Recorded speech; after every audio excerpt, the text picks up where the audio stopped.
আর কিছু ঘন্টা পরেই উচ্চ মাধ্যমিক 4th সেমিস্টারের রেজাল্ট প্রকাশিত হতে চলেছে। তোমাদের মধ্যে অধিকাংশ ছাত্রছাত্রী এই মুহূর্তে ভীষণ চিন্তিত। তবে চিন্তা নয়, সমস্ত চিন্তাভাবনা দূর করে দেব, ভিডিওটি শেষ পর্যন্ত দেখো। হ্যাঁ, কিছু আপডেট তোমাদের সাথে শেয়ার করব যেগুলো সংসদের তরফে আনা হয়েছে এবং সেটা শুধুমাত্র ছাত্রছাত্রীদের ভালোর জন্য। ঠিক আছে, তোমরা প্রত্যেকেই পাস করে যাবে, ফেল কেউ করছো না। বলে রাখি প্রথমেই, তোমাদের জন্য নিয়ে আসা হয়েছে দুটো রুল, 9.1 রুল, 9.2 রুল। এই দুটো রুল সম্পর্কে বিস্তারিত শেয়ার করব, পাশাপাশি মার্কশিট তোমাদের কেমন হবে সে বিষয়েও শেয়ার করব। প্রথমে মার্কশিট সম্বন্ধে বলে দেওয়া যাক। তোমরা 4th সেমিস্টারের রেজাল্ট যখন চেক করবে, শুধুমাত্র 4th সেমিস্টারের রেজাল্ট উপস্থাপন হবে না, একটা সম্পূর্ণ মার্কশিট তোমাদের সামনে উপস্থাপন হবে। ফুল মার্কস তোমরা কত পেয়েছো প্রতিটা সাবজেক্টে 100-র মধ্যে, সেটা তোমরা দেখতে পাবে। এটাই হবে তোমাদের উচ্চ মাধ্যমিক পরীক্ষার ফলাফল। কোনো একটা সেমিস্টার নয়, দুটো সেমিস্টার প্রজেক্ট মিলিয়ে তোমাদের টোটাল ফলাফলটা কিন্তু দেখিয়ে দেওয়া হবে। টোটাল মার্কশিটটা তোমরা কিন্তু স্কুল থেকে পেয়ে যাবে। এবার প্রশ্ন হলো, তোমাদের পাস মার্কস কি রয়েছে? তোমরা জানো যে সমস্ত বিষয়ের পরীক্ষা হয় 40 নম্বরে, সেখানে তোমাদেরকে 12 নম্বর তুলতে হয়। 12 নম্বর পেলে পাস, 12 নম্বর মিনিমাম 5 নম্বর। যেহেতু বাংলা বিষয়ের যদি ধরি কথাটা, তাহলে বাংলা বিষয়ে তোমাদের 3rd সেমিস্টারে পরীক্ষা হয়েছিল 40 নম্বরে, যেখানে 12 নম্বর তোমাকে পেতেই হয়েছিল, তবে পাস। এরপর তোমাদের 4th সেমিস্টার পরীক্ষাতেও 40 নম্বরের মধ্যে 12 নম্বর পেতে হবে। 12 12 24 নম্বর হলো। এবং তোমাদের যে 20 নম্বরের প্র্যাকটিক্যাল থাকে, সেই 20 নম্বরের মধ্যে তোমাকে 6 মিনিমাম পেতে হবে। তাহলে 24 + 6 = 30। এই 30টা নম্বর পেলে তোমরা পাস করবে। এটা হচ্ছে নন ল্যাব বেসড সাবজেক্ট, যেগুলো 40 নম্বরের যেগুলো পরীক্ষা হয়। ঠিক আছে, আর যে সমস্ত বিষয়ে 35 নম্বরের পরীক্ষা হয়, সেই সমস্ত ল্যাব বেসড সাবজেক্টগুলোতে 10.5 তোমাকে পেতে হবে। তোমাদের 3rd সেমিস্টারে তোমরা 10.5 পেয়েছো এবং 4th সেমিস্টার পরীক্ষাতেও তোমাদের 10.5 পেতে হবে। বেশি নম্বর পেলে যা আসে না, তোমাদের কিন্তু মিনিমাম 5 নম্বরটুকু রাখতে হবে। তাহলে 10.5 কত হচ্ছে? 21। এবং যে 30 নম্বরের প্র্যাকটিক্যাল রয়েছে, সেখানে তোমাকে মিনিমাম 9 নম্বর পেতে হবে। আরও বেশি পেতে পারো তোমরা, 30-এর মধ্যে 30 পেতে পারো, সেক্ষেত্রে কিন্তু কোনো বিষয় না, 9 নম্বর তোমাকে মিনিমাম পেতে হবে। তাহলে 21 + 9 = 30। এই 30% মার্কস তোমাদের থাকলে তবে তোমরা কিন্তু উচ্চ মাধ্যমিক পরীক্ষাতে পাস করছো। এটাই হচ্ছে পাসিং মার্কস। তোমাদের প্রতিটা সেমিস্টারে কত করে পেতে হবে এবং প্রজেক্ট বা প্র্যাকটিক্যালে কত করে পেতে হবে সেটা বলে দিলাম। এবার বলি গ্রেস মার্ক কি রয়েছে। যদি কোনো স্টুডেন্ট ফেল করবে বলে ভাবে, কোনো একটি বিষয়ে তার পরীক্ষা খারাপ হয়েছে, সেই বিষয়ে তার ফেল হওয়ার সম্ভাবনা রয়েছে, তাহলে সেই স্টুডেন্ট কি ফেল করবে? না, সংসদ তাকে পাস করিয়ে দেওয়ার ব্যবস্থা করেছে।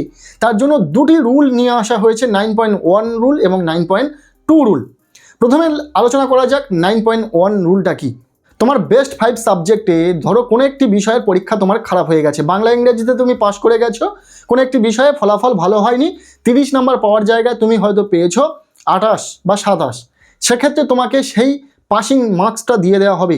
তুমি বেস্ট 5 সাবজেক্টের মধ্যে যে সাবজেক্টে সবচেয়ে বেশি নাম্বার পেয়েছো, সেই সাবজেক্টের নাম্বার ওখান থেকে কেটে এনে এখানে জুড়ে দেওয়া হবে যে নাম্বারটা তুমি কম পেয়েছো, এবং সেই পাস মার্কস দিয়ে তোমাকে পাস করিয়ে দেওয়া হবে। এটাই সংসদের রুল, এবং সংসদ এইভাবে কিন্তু প্রতিটা স্টুডেন্টকে পাস করিয়ে দেওয়ার ব্যবস্থা করছে 4th সেমিস্টার পরীক্ষার মাধ্যমে। 4th সেমিস্টার পরীক্ষাতে যেহেতু টিচাররা ম্যানুয়ালি খাতা চেক করেন, তোমরা জানোই টিচাররা সহানুভূতির সাথেই খাতা চেক করেন, যাতে প্রতিটা স্টুডেন্ট পাস করে যাক সেই চিন্তাভাবনা থাকেন। এবং কোনো স্টুডেন্ট যদি ফেল করার পর্যায়ে পড়ে যায়, তাকে কিন্তু কিছু নাম্বার গ্রেস নাম্বার হিসাবে দিয়ে পাস করিয়ে দেওয়ার ব্যবস্থা করেন। এইভাবে তো তোমরা টিচারদের কাছ থেকে গ্রেস নম্বর পেয়েছো।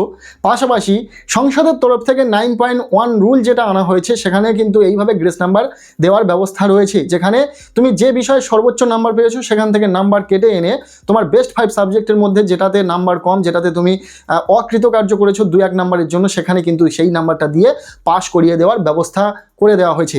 এবার তুমি কিভাবে বুঝবে যে তুমি কোন একটি বিষয়ে অকৃতকার্য হয়েছিলে, কিন্তু সেখানে সংসদ 9.1 রুল কার্যকারী করে তোমাকে পাস করিয়ে দিয়েছে?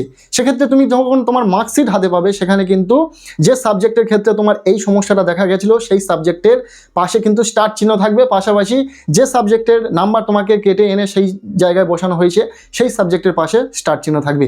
এইভাবে তুমি বুঝে নিতে পারবে যে তুমি ওই সাবজেক্টে অকৃতকার্য হয়েছিলে বা ফেল করেছিলে। তোমাকে কিন্তু সংসদের তরফ থেকে 9.1 রুল কার্যকারী করে পাস করিয়ে দেওয়ার ব্যবস্থা করে দেওয়া হয়েছে।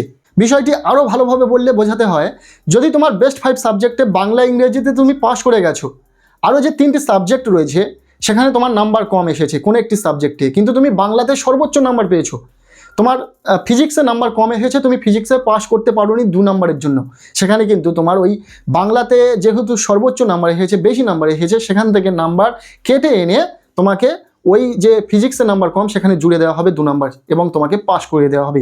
এটাই হচ্ছে সংসদের তরফে 9.1 রুল। ক্লিয়ার? এরপর রয়েছে 9.2 রুল, যেটা সম্পর্কে তোমরা একটু জেনে নাও। এটিও ছাত্রছাত্রীদের জন্য ভীষণ উপকারী হতে চলেছে। তার কারণ যদি কোনো স্টুডেন্ট বেস্ট 5 সাবজেক্টে, অপশনাল সাবজেক্ট আমি বাদ দিলাম, যদি কোনো স্টুডেন্ট বেস্ট 5 সাবজেক্টে কোনো একটি সাবজেক্টে ফেল করে গেছে, ঠিক আছে, একদমই ফেল, যেটা গ্রেস নাম্বার দিলেও আসবে না, ঠিক আছে, সেই সাবজেক্টটাকে তোমাকে সেই অপশনাল সাবজেক্টের জায়গায় বসিয়ে দেওয়া হবে এবং অপশনাল সাবজেক্টে তুমি পাস করে থাকলে অপশনাল সাবজেক্টটা তোমার বেস্ট 5 সাবজেক্টের মধ্যে আনা হবে। অর্থাৎ তোমার 6টা সাবজেক্টের মধ্যে যেটাতে তুমি একদম ডাহা ফেল করেছো সেই সাবজেক্টটা অপশনাল সাবজেক্ট হয়ে যাবে এবং বাকি 5টি সাবজেক্টের মধ্যে নিয়ে বেস্ট 5 সাবজেক্ট হবে এবং তোমার নাম্বার ক্যালকুলেট হবে, তোমার মার্কশিটে সেই নাম্বারটা শো করবে। এটাই হচ্ছে তোমার 9.2 রুল সংসদের তরফে। এটা অনেক আগে থেকেও প্রযোজ্য ছিল, তোমরা জেনে থাকবে। তো যাই হোক, এই দুটি রুলের মাধ্যমে কিন্তু ছাত্রছাত্রীদের বেশি সংখ্যক ছাত্রছাত্রীরা পাস করতে চলেছে। তো তোমরাও আশা করছি পাস করে যাবে। যারা একটা দুটো বিষয় নিয়ে খুব চিন্তিত, পাস করতে পারবে কি না সেই বিষয় নিয়ে চিন্তিত, তো আশা করব তোমরা পাস করে যাবে। তবে এই দুটি রুল তখনই লাগু হবে যখন স্টুডেন্ট প্রত্যেকটি পরীক্ষায় অ্যাটেন্ড করেছে, সেটা প্র্যাকটিক্যাল হোক সেটা থিওরিক্যাল হোক, প্রত্যেকটি পরীক্ষা যদি অ্যাটেন্ড করে থাকে তাহলেই কিন্তু এই দুটি রুল কার্যকর হবে স্টুডেন্টদের জন্য। তো আশা করছি তোমাদের একটু হলেও টেনশন কমেছে। গ্রেস নাম্বার সংক্রান্ত তথ্যটা শেয়ার করলাম, অফিসিয়াল কি আপডেট রয়েছে সেটা শেয়ার করলাম, পাশাপাশি পাসিং মার্কস কেমন হবে, তোমাদের মার্কশিট কেমন হবে, সমস্তটাই কিন্তু শেয়ার করে দিলাম। ভিডিওটি ভালো লেগে থাকলে লাইক করে দাও। প্রত্যেকের রেজাল্ট খুব ভালো হোক, সবার জন্য শুভকামনা রইল।